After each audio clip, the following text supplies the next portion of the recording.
Hello बच्चों, कैसे हैं सब। आज हम आए हैं फिज़िक्स क्लास 11th का नया चैप्टर लेकर, जिसमें हम पढ़ेंगे average speed, average velocity, instantaneous speed, instantaneous velocity, average acceleration और इंस्टेंटेनियस एक्सेलरेशन क्या होती है, और इक्वेशन ऑफ मोशंस की डेरिवेशन। तो चलिए करते हैं स्टार्ट। मेरा नाम है हरीश और हम पढ़ते हैं आज फिज़िक्स का चैप्टर इक्वेशन ऑफ मोशन और एवरेज स्पीड और एवरेज वेलोसिटी। ठीक है, तो सबसे पहले स्टार्ट करते हैं हम एवरेज स्पीड और एवरेज वेलोसिटी से। एवरेज स्पीड, एवरेज स्पीड और एवरेज वेलोसिटी, ये क्या होता है सबको पता है। अच्छा, स्पीड क्या होती है अपने पहले सबने सुनी होगी। स्पीड क्या होती है, वेलोसिटी क्या होती है, एक्सेलरेशन क्या होती है, सबको पता है। अबे नई बात है average speed, average velocity, instantaneous speed, instantaneous velocity, ये क्या चीज़ है? ये कुछ भी नहीं है, ये वैसा ही है, थोड़ा सा फ़र्क है, इसको थोड़ा समझिए। अच्छा, मुझे पहले बताइए कि स्पीड क्या होती है। स्पीड होता है distance upon time. Very good. Speed क्या होता है? Distance upon time. और वेलोसिटी क्या होती है? अब बोलोगे वेलोसिटी भी डिस्टेंस अपॉन टाइम होती है? नहीं, वेलोसिटी होती है डिस्प्लेसमेंट अपॉन टाइम। वेलोसिटी होती है डिस्प्लेसमेंट अपॉन टाइम। अच्छा, तो अब डिस्टेंस और डिस्प्लेसमेंट में क्या फ़र्क है, ये काफ़ी बच्चों को पता ही नहीं है। तो चलिए बात करते हैं डिस्टेंस और डिस्प्लेसमेंट में क्या फ़र्क है। देखो, सबको पता होगा डिस्टेंस एक स्केलर क्वांटिटी है, डिस्टेंस एक स्केलर क्वांटिटी है और डिस्प्लेसमेंट एक वेक्टर क्वांटिटी है। ये तो पता है हमें, ये तो लिख रखा है किताबों में। इसका मतलब क्या है? इसका मतलब ये है कि देखो, यहाँ से कोई ए पॉइंट से बी पॉइंट के पास गया, कोई भी ए से बी के बीच का डिस्टेंस है 5 मीटर। ठीक है, मैं बोलूँ ए ने, किसी पर्सन ने ए से बी तक कितना डिस्टेंस ट्रेवल किया, आप बोलोगे 5 मीटर। मैं पूछता हूँ कितनी डिस्प्लेसमेंट करी उसने, डिस्प्लेसमेंट भी 5 मीटर होगी। समझ आ रहा है? पक्का। अब मैं बोलता हूँ वो पर्सन यहाँ से नॉर्थ की तरफ गया ऐसे सी पॉइंट पे 12 मीटर। अब मुझे बताओ ए टू सी का डिस्टेंस, ए से सी कितना डिस्टेंस हुआ, ए से सी ने कितना डिस्टेंस ट्रेवल किया, 5 और 12 17 मीटर्स। ओके, मुझे बताओ ए से सी की डिस्प्लेसमेंट कितनी हुई। हाँ, ए से सी की डिस्प्लेसमेंट कितनी हुई? वो भी हुई 17 मीटर। आप लोग बोलोगे वो भी 17 मीटर हुई। कई इंटेलिजेंट बच्चे हैं वो बोलेंगे जी शॉर्टेस्ट डिस्टेंस होता है डिस्प्लेसमेंट, तो हम ए सी की वैल्यू निकाल देंगे, 5 और 12 डिस्प्लेसमेंट आएगी 13 मीटर। बिल्कुल सही जवाब आपका, बिल्कुल सही है, कोई दिक्कत नहीं है। बट डिस्प्लेसमेंट को सिर्फ इस बात से मत याद रखिए कि वो शॉर्टेस्ट शॉर्टेस्ट डिस्टेंस होता है डिस्प्लेसमेंट एक शॉर्टेस्ट डिस्टेंस ही होता है। बट डिस्प्लेसमेंट को समझने के लिए ये बात हमेशा याद रखें कि डिस्प्लेसमेंट इनिशियल पॉइंट से ली जाती है, कि जहाँ पर आप खड़े थे आपका डिस्टेंस, या आप वहाँ से अभी फाइनल पॉइंट जहाँ आप अभी खड़े हो, इनिशियल पॉइंट और फाइनल पॉइंट का शॉर्टेस्ट डिस्टेंस लिया जाता है। इनिशियल पॉइंट और फाइनल पॉइंट का शॉर्टेस्ट डिस्टेंस लिया जाता है। मतलब अगर मैं बोलूँ, समझो, अगर मैं बोलूँ ए से बी गया, बी से सी गया कोई, तो डिस्टेंस कितना हुआ? डिस्टेंस की बात कर रहा हूँ, ए से बी, बी से सी, तो आप बोलोगे डिस्टेंस हुआ 17 मीटर। ए से बी, बी से सी, डिस्टेंस हुआ 17 मीटर। ए से बी, बी से सी, डिस्प्लेसमेंट बताओ। डिस्प्लेसमेंट हुआ शॉर्टेस्ट डिस्टेंस इनिशियल और फाइनल पॉइंट का, जो क्या हुआ 13 मीटर। ठीक है। अब मुझे एक बात बताओ, मैं ए से बी गया, बी से सी गया, सी से वापस बी आया, बी से वापस ए आया, तो मैंने कितना डिस्टेंस ट्रेवल किया? जितना गया उतना आया, यानी कि मेरा 34 मीटर। अब मैं ए से बी गया, बी से सी गया, सी से बी आया, बी से ए आया, ए से बी, बी से सी से बी, बी से ए। मुझे डिस्प्लेसमेंट बताओ, मुझे डिस्प्लेसमेंट बताओ। अभी भी डिस्प्लेसमेंट शॉर्ट डिस्टेंस होगी इनिशियल पॉइंट और फाइनल पॉइंट के बीच में। इनिशियल पॉइंट क्या था? ए से गया बी, बी से गया सी, सी से आया बी, बी से आया ए। फाइनल पॉइंट क्या है? ए। तो डिस्प्लेसमेंट कितनी हुई मेरी? 0।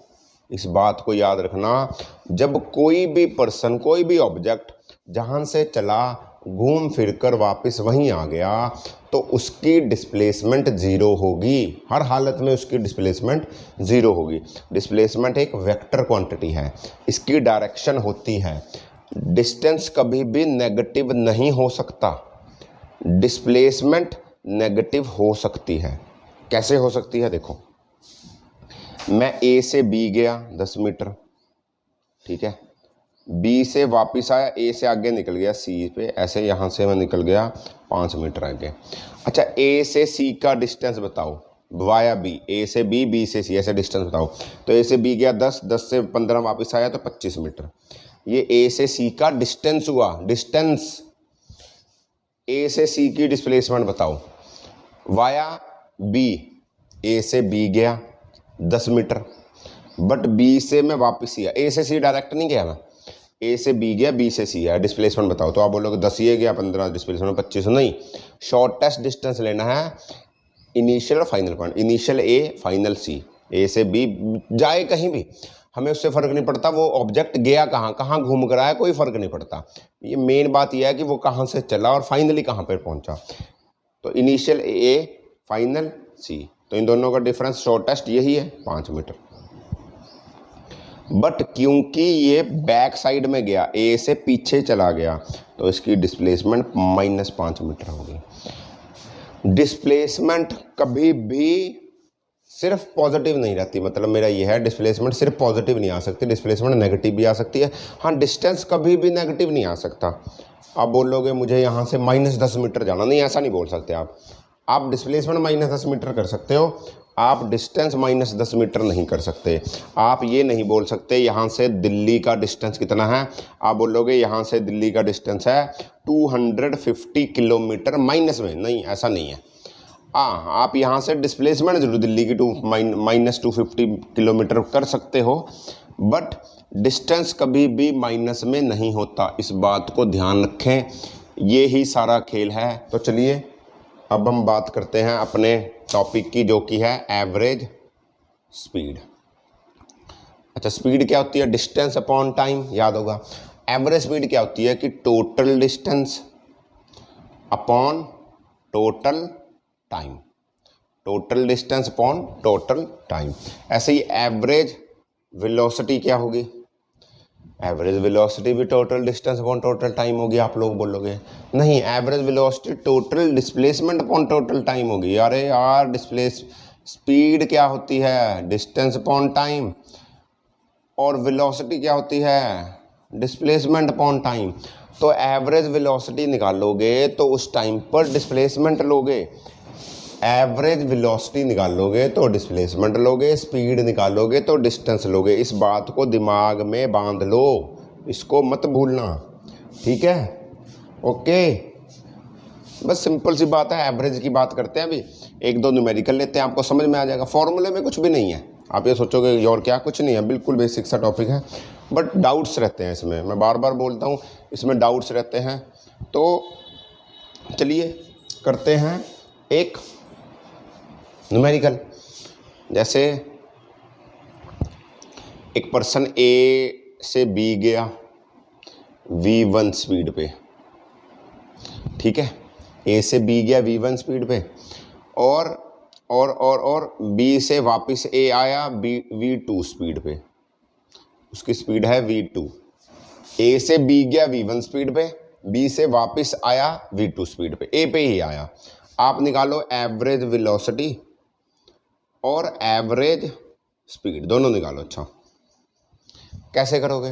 देखो मान लो ए से बी गया, ए से बी का डिस्टेंस मैं मान लेता हूँ डी, ए से बी गया डिस्टेंस डी, वापस आने में भी वो डी डिस्टेंस ट्रैवल करेगा, यानी v1 स्पीड के लिए भी डिस्टेंस डी है, v2 स्पीड के लिए भी डिस्टेंस डी है, पक्का। और मान लो ए से बी जाने में अगर वो v1 स्पीड से चल रहा है तो उसको टाइम लगा t1, और वापस v2 स्पीड से है तो क्या अभी भी टाइम सेम लगेगा? नहीं, अब टाइम अलग लगेगा क्योंकि स्पीड अलग है। हाँ डिस्टेंस सेम है बट स्पीड अलग अलग है तो टाइम भी तो अलग अलग लगेगा। ओके, अब फॉर्मूला सिंपल, एवरेज स्पीड का क्या है? Total distance upon total time. Total distance कितना किया उसने? डी, यहाँ से डी गया वापस डी आया, टोटल डिस्टेंस कितना हुआ? D plus D. Total time कितना हुआ? t1 plus T2, t1 plus T2, जाते हुए t1 आते हुए t2, ठीक है। तो क्या आंसर आया? 2d by t1 plus T two, 2d by t1 plus T two. अच्छा ऐसा भी कर सकते हो आप, ऐसा कर सकते हो, speed is equal to distance upon time, ऐसा होता है। तो टाइम क्या हो जाएगा? Distance upon speed, distance upon speed. तो t1 टाइम क्या हो जाएगा? t1 टाइम, जो t1 के लिए डिस्टेंस है तो t1 के लिए स्पीड थी, ऐसा लिख सकता हूँ मैं। ऐसे ही t2 क्या हो जाएगा? d बाय v2, यहाँ पुट कर दो, 2d by v1 plus d by v2, d से d, अच्छा कर ही देता हूँ, d v1 v2, एलसीएम आ जाएगा, बचेगा क्या? v2d plus v1d। ओके, ये v1 v2 को ऊपर भेज देते हैं, 2d into v1 v2 bye d ले लो कॉमन, बचा क्या? d1 plus v1 plus v2, d से d मर गया तो आंसर आया 2 v2 by v1 plus v2। Average velocity या एवरेज स्पीड ये आई, एवरेज स्पीड आई ये। अच्छा एवरेज वेलोसिटी कैसे निकालोगे? समझ आया? एवरेज वेलोसिटी कैसे निकालोगे? देखो ए से बी पे गया, बी से वापस ए पर आया, तो ए से बी, बी से A, initial point A, final point B, A. Distance कितना ट्रैवल किया उसने? कुछ भी ट्रैवल नहीं किया। अरे डिस्प्लेसमेंट कितनी हुई? 0। तो एवरेज वेलोसिटी क्या आएगी? Total displacement upon total time. हाँ टाइम उसे t1 t2 लगा होगा, कोई बात नहीं, भूल जाओ, बट डिस्प्लेसमेंट तो 0 होगी ना, तो 0 बाय कुछ भी टाइम, आंसर आएगा 0। तो एवरेज वेलोसिटी तो इसकी 0 होगी। क्यों? क्योंकि जहाँ से चला वहाँ पर वापस आ गया, पक्का। अच्छा क्वेश्चन है कि एक पर्सन कुछ डिस्टेंस ट्रैवल करता है v स्पीड पे, कुछ डिस्टेंस ट्रैवल करता है v स्पीड पे, ठीक है, या मान लो हाफ डिस्टेंस वो ट्रैवल करता है v स्पीड पे। बचा हुआ जो हाफ है, मान लो ये भी जो d डिस्टेंस है, बचा हुआ जो हाफ है, इसमें से कुछ डिस्टेंस v1 की स्पीड पे करता है, कुछ डिस्टेंस v2 की स्पीड पे करता है। अभी डिस्टेंस हाफ मत लेना, कुछ डिस्टेंस है और वो इक्वल टाइम के लिए, यानी कि v1 जो चलता है वो t टाइम पीरियड के लिए चलता है और v2 भी चलता है t टाइम पीरियड के लिए। इसकी जो v1 और v2 वेलोसिटी है वो इक्वल इंटरवल के लिए है, इक्वल डिस्टेंस के लिए नहीं है। हो सकता है v1 इतनी देर के लिए चला हो, v2 इतनी देर के लिए चला हो, समझ रहे हो? v1 v2 equal time interval के लिए वो है आपकी स्पीड, इक्वल डिस्टेंस के लिए स्पीड नहीं है। देखो हाफ डिस्टेंस v वेलोसिटी से गया, बचे हुए हाफ में से कुछ डिस्टेंस v1 वेलोसिटी से गया t टाइम के लिए, कुछ डिस्टेंस v2 वेलोसिटी से गया, वो भी t टाइम के लिए चला, तो उसने ये डिस्टेंस कवर कर दिया, बचा हुआ हाफ। ओके क्लियर है? आप निकाल लो find average velocity, average speed. Okay करो इसको, कैसे करोगे? कर लिया? मैं करके दिखाऊं? ठीक है, देखो कैसे करना है। ये जो डिस्टेंस है d, ये भी डिस्टेंस d है, ये d डिस्टेंस v वेलोसिटी से चलता है, ये d डिस्टेंस कुछ v1 से कुछ v2 के, और इसका टाइम मैं मान लेता हूँ कि ये जो d डिस्टेंस v वेलोसिटी से गया, इसको कवर करने में इसने t1 टाइम लगाया। मान लो इसने t1 टाइम लगाया। इस वाले को देखो, स्पीड क्या होती है? Distance upon time. तो यहाँ से डिस्टेंस कितना निकलेगा? Speed into time, speed into time. यहाँ पर ये डिस्टेंस है d, स्पीड कितनी है v1 t टाइम के लिए और v2 t टाइम के लिए। यही तो डिस्टेंस होगा, यही तो डिस्टेंस होगा। यहाँ से t निकाल सकता हूँ मैं, यहाँ से अगर मैं t कॉमन ले लूँ, d is equal to t v1 by v2, v1 plus v2, तो t कितना आएगा, t आएगा v1 sorry d by v1 plus v2, d by v1 plus v2। इतना समझ में आया? पक्का? पक्का ना? अच्छा, टोटल डिस्टेंस देखो कितना है, टोटल डिस्टेंस कितना है, टोटल डिस्टेंस है 2d, टोटल डिस्टेंस कितना है 2d। अच्छा, ये फॉर्मूला लगाऊंगा, अगर speed is equal to distance upon time, ठीक है। डिस्टेंस, टोटल डिस्टेंस रखो कितना, d plus D by total time रखो t1 प्लस 2t, तो ये हुआ 2d by t1 plus 2t। t1 की वैल्यू रख दो यहाँ से, t1 कितना होगा d बाय v, और t हमने निकाला था ये, t की वैल्यू रखो ये t1 की, d की रखो ये। मैं क्या करता हूँ, यहाँ पर करता हूँ 2d बाय t1 कितना है d by v plus 2 into d by v1 plus v2। सही है, सॉल्व करना है, कुछ नहीं करना।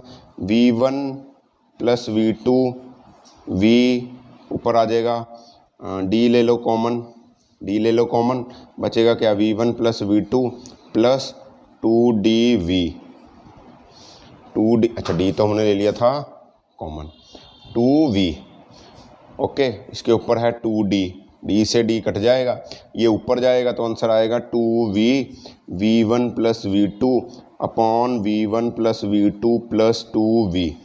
ये आई आपकी एवरेज वेलोसिटी। समझ आया?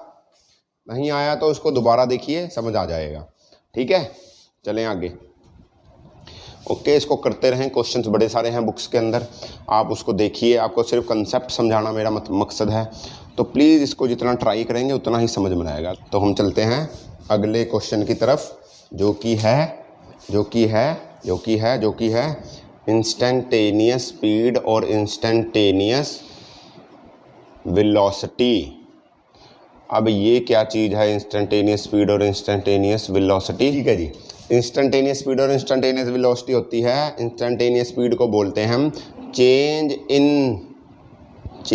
इन डिस्प्लेसमेंट या change in displacement divided by change in time, change in distance divided by time या change in displacement divided by time. अच्छा, ये इंस्टेंटेनियस होता है कि किसी पर्टिकुलर इंस्टेंट पे वेलोसिटी निकालनी है। जैसे मैं बोल रहा हूँ ये चल रहा है, कोई चीज़ ऑब्जेक्ट चल रही है, 2 सेकंड हो गए इसको चले हुए, तो दूसरे सेकंड के ऊपर इसकी कितनी वेलोसिटी थी, या दूसरे सेकंड के ऊपर पर्टिकुलर एक इंस्टेंस के ऊपर इसकी वेलोसिटी कितनी थी, वो वेलोसिटी इंस्टेंटेनियस वेलोसिटी या इंस्टेंटेनियस स्पीड कहलाती है। क्लियर है? अब यहाँ पर ये पर्टिकुलर होगा तो ये बहुत छोटा टाइम होगा, तो इसको हम ऐसा भी लिखते हैं ds बाय dt। देखो ये डेल्टा तो चेंज है, जब बहुत छोटा चेंज होता है, छोटा सा चेंज होता है फिजिक्स में, तो उसको d से डिनोट करते हैं। चेंज हो तो उसको डेल्टा से करते हैं, बहुत छोटा चेंज हो तो उसको d से करते हैं। डिफरेंशिएशन इंटीग्रेशन आपने पढ़ी होगी थोड़ी सी न्यूमेरिकल करने के लिए, तो आपने वहाँ भी पढ़ा होगा, ये ds बाय dt होता है, ठीक है। पक्का? ये है आपकी इंस्टेंटेनियस स्पीड और इंस्टेंटेनियस वेलोसिटी। इंस्टेंटेनियस स्पीड क्या हो जाएगी, छोटा सा डिस्टेंस अपॉन छोटा सा टाइम, वेलोसिटी क्या हो जाएगी, छोटी सी डिस्प्लेसमेंट अपॉन छोटा सा टाइम। पक्का? चलें एक आधा क्वेश्चन करते हैं, इसका समझ में आएगा। कुछ भी नहीं है, टॉपिक बड़ा आसान सा है, हम इसको करते हैं तो समझ में आ जाएगा। जैसे मैं बोलता हूँ find velocity at 3 seconds, at 3 seconds जब बोल दिया जाएगा तो इंस्टेंटेनियस निकालनी है। किसके लिए? If s is equal to 3t square, s is equal to 3t square. Instantaneous निकालने के लिए क्या करना है, आपको ds बाई dt निकालना है, ds बाई dt। s क्या है? डिस्प्लेसमेंट, यानी कि ds बाई dt करने के लिए इसकी डिफरेंशिएशन कर दो विद रिस्पेक्ट टू t, करो ds बाई dt, और इसकी डिफरेंशिएशन करोगे विद रिस्पेक्ट टू t तो क्या आएगी, 2 3 6t, ये आएगी। हमें निकालनी है 3 सेकंड के ऊपर, ऐड 3 सेकंड, तो टाइम को पुट कर दो 3, तो क्या आई 18 मीटर पर second, not second square, that is acceleration. Okay, पक्का समझे?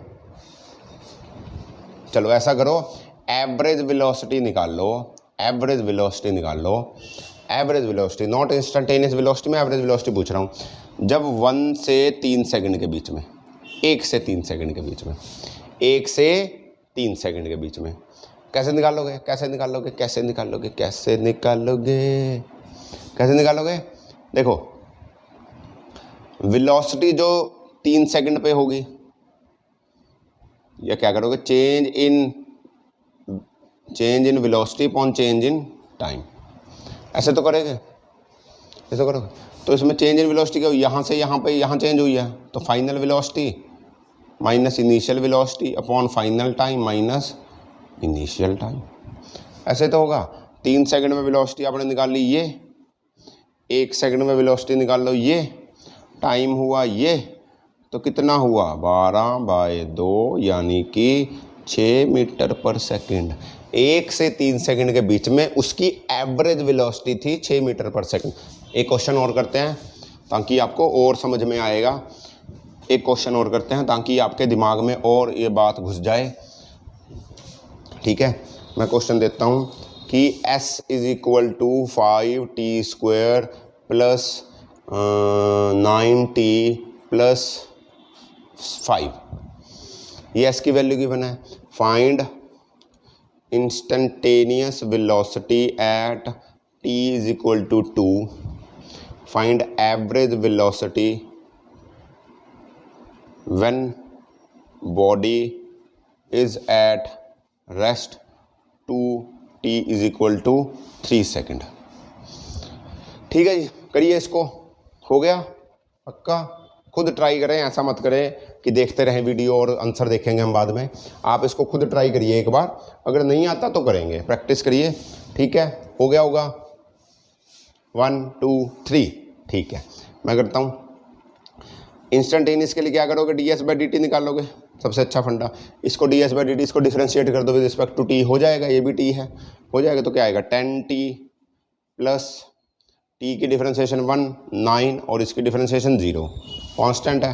तो 10t प्लस 9, तो t को पुट करो 2, तो t को 2 पुट करोगे 10 × 2 + 9 यानी कि 29 मीटर पर सेकंड स्क्वायर, ये आई इंस्टेंटेनियस वेलोसिटी। अब मैं बोलता हूँ एवरेज वेलोसिटी निकाल लो 0 से 3 सेकंड तक, when body is at rest to t = 3 second. कैसे करोगे एवरेज वेलोसिटी, कैसे करोगे, v एवरेज कितनी होगी, total distance upon total displacement upon total time.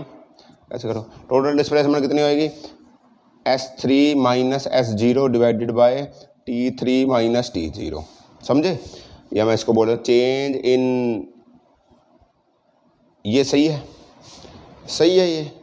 तो 3 पे मैंने निकाल ली, क्या मैंने 3 पे नहीं निकाली, मैंने 2 पे निकाली, 3 पे निकाल लो। अच्छा 10 × 3 30 39 39 - 0 डिवाइडेड बाय 3 - 0, तो ये आई 13 मीटर पर सेकंड। समझ में आया? अभी भी नहीं आया तो कुछ नहीं कर सकता मैं, ठीक है। चलें, अगला टॉपिक है, अगला टॉपिक है एक्सेलरेशन।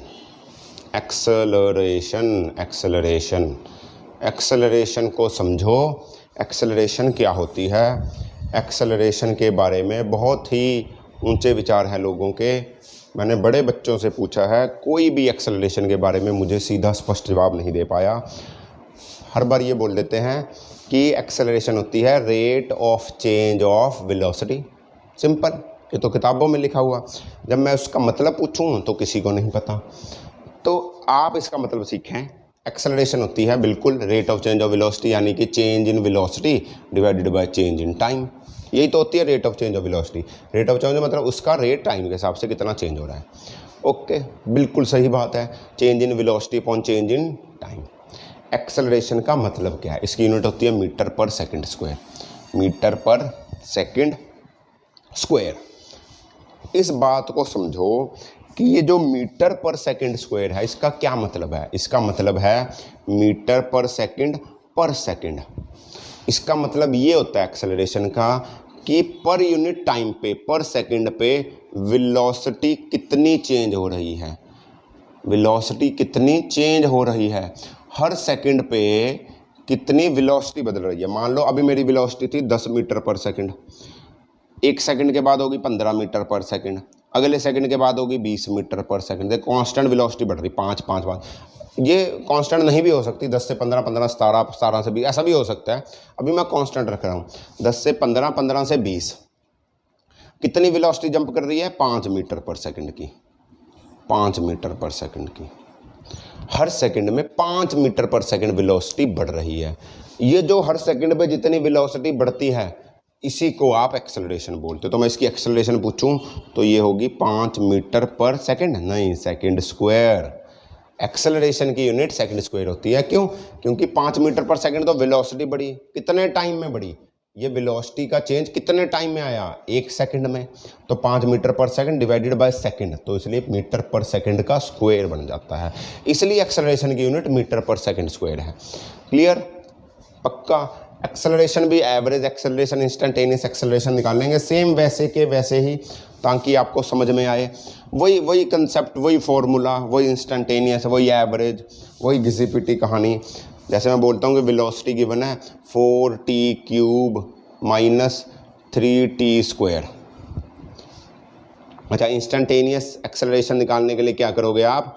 dv/dt कर दोगे।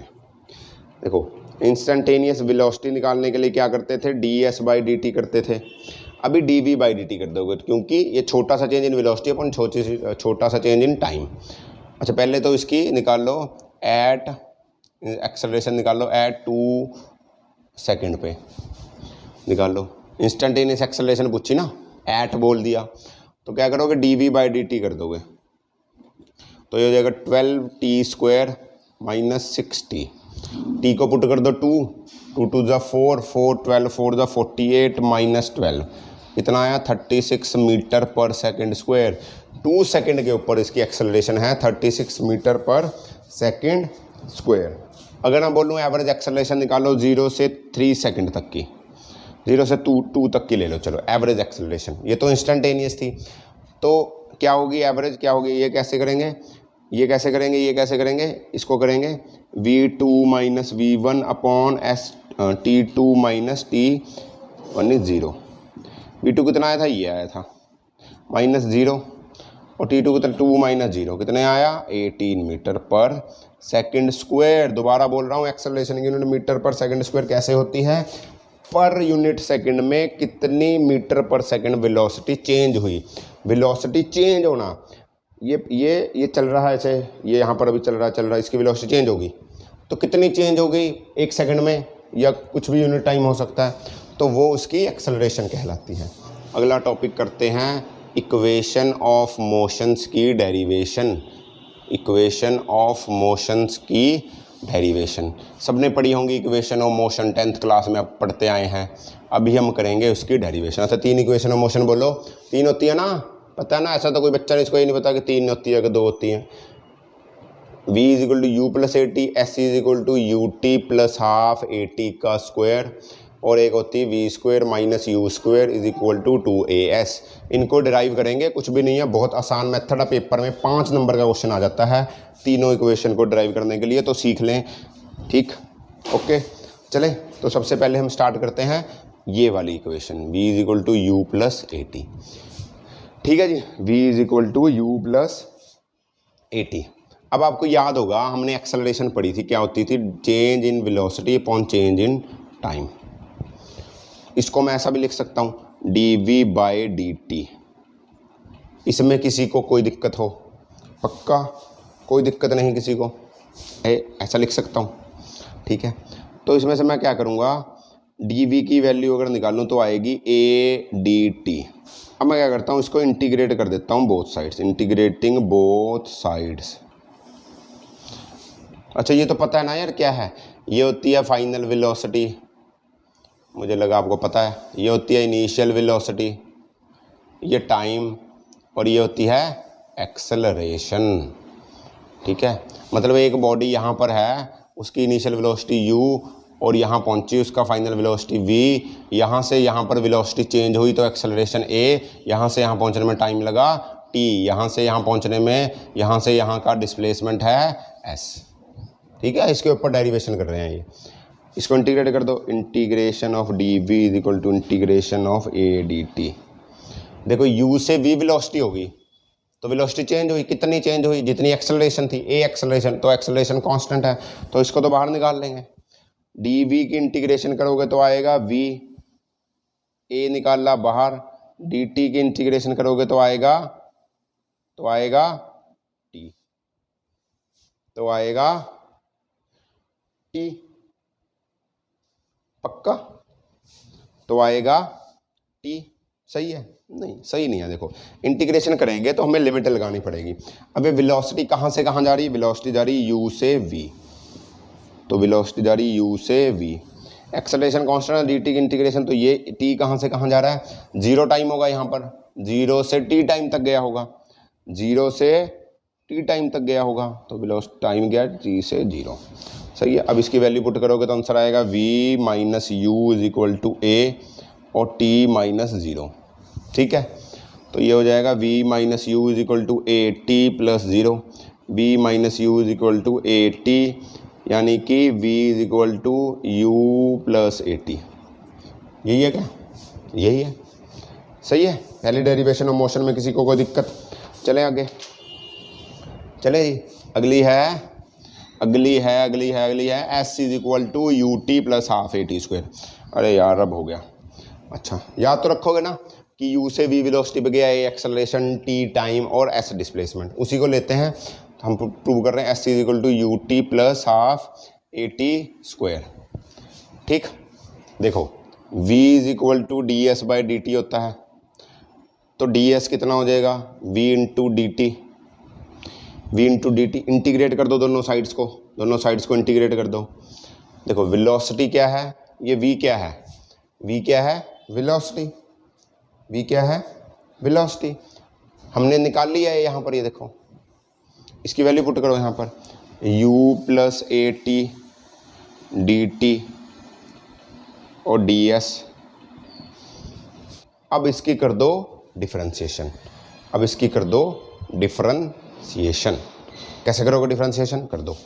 देखो अच्छा डी एस कहाँ से कहाँ जाएगा, 0 से s जाएगा, और ये t के रिस्पेक्ट में हो रही तो ये 0 से t जाएगा। डी एस की इंटीग्रेशन s और 0, u कांस्टेंट, u निकला बाहर, 1 की इंटीग्रेशन t यानी कि t से 0 प्लस a कांस्टेंट, a निकला बाहर, t की इंटीग्रेशन t स्क्वायर बाय 2 और t से 0। ये आ गया s is equal to U T, T को रखेंगे t तो यू टी 1/2 आया बाहर प्लस 1/2 a, टी को रखेंगे t ही तो t स्क्वायर बाय 2 तो है ही, तो s is equal to U T plus half T का स्क्वायर। सेकेंड डेरिवेशन भी प्रूव हो गई है। ठीक है जी, पक्का। चले अगली डेरिवेशन के लिए एक मोस्ट कॉमन चीज़ यूज़ करेंगे आप। जो डेरिवेशन है वो देखो, V square minus U square is equal to 2as। Okay, अब एक बात नोट करिए कि क्या मैं एक्सेलरेशन को ये लिखता था? बिल्कुल लिखते थे, इसमें तो कोई डाउट ही नहीं है, इसको लिखते थे ऐसा। अच्छा क्या मैं ऐसा कर सकता हूँ, इसको ds से मल्टीप्लाई, ds से डिवाइड कर सकता हूँ?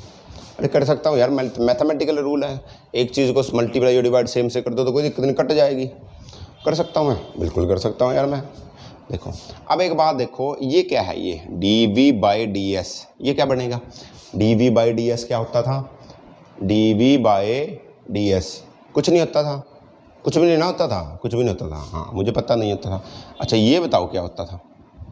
D S by D T होता था वेलोसिटी, अभी तो किया पिछले बार।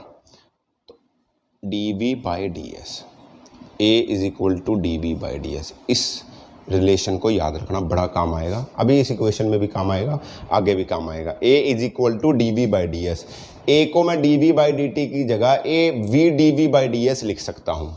बहुत जगह ये इक्वेशन काम आएगी, इसको नोट करके रखना। ठीक है, अब देखो इससे क्या आ जाएगा, A D S is equal to V D V, integrate कर दो। ए कांस्टेंट है, 0 से s जाएगा, और वेलोसिटी कहाँ से कहाँ तक जाएगी, u से v जाएगी। ठीक है, ए कांस्टेंट आप बाहर ले लो, 1 इंटीग्रेशन s, तो ये s से 0, v कांस्टेंट है, v कांस्टेंट है, v कांस्टेंट है नहीं, v कांस्टेंट नहीं है। v इंटीग्रेशन करो v²/2, और ये आएगा v से u, ये हो गया as, v को पहले पुट करेंगे v, तो v²/2, फिर पुट करेंगे u, तो u²/2, ये 2 एलसीएम लेकर उधर चला जाएगा, तो आंसर आएगा 2as = v² - u²। यही तो है equation of motion, v² - u² = 2as। Okay, समझ में आया? अभी भी 3 इक्वेशंस। अच्छा, कभी कभी ना ये इक्वेशंस को ऐसे बोल लेता है कि फ्रीली फॉलिंग ऑब्जेक्ट के लिए क्या होगी, कोई ऑब्जेक्ट फ्रीली फॉल कर रहा है, तो उस टाइम पे आप एक्सेलरेशन ए की जगह जी लोगे, एक्सेलरेशन ड्यू टू ग्रेविटी, बस ये फ़र्क होगा। अगर फ्रीली फॉल कर रहा है तो ए की जगह जी ले लोगे। जी बताना क्या होती है, एक्सेलरेशन ड्यू टू ग्रेविटी, जिसकी वैल्यू है 9.8 मीटर/सेकंड²।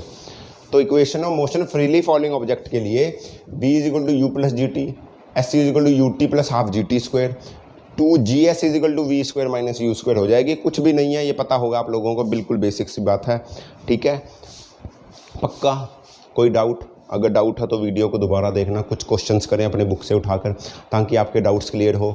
ठीक है, मिलते हैं अगली वीडियो में, जो कि मैं मोस्ट प्रोबेबली बनाएंगे हम प्रोजेक्टाइल मोशन पे, ताकि आपको और समझ में आए। ठीक, तब तक पढ़ते रहिए, मज़े करिए। All the very best, bye bye.